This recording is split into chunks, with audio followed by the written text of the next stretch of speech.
poder vertir aceite. No hay forma de que pueda conseguir este auto y no hay nada de malo.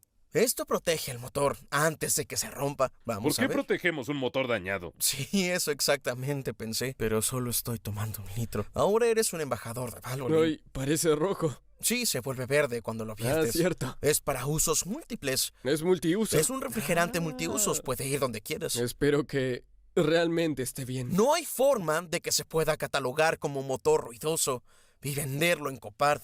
Imagínate Lo esto. hubieran vendido en otro Imagínate lugar. que el auto estuvo parado tanto tiempo que los elevadores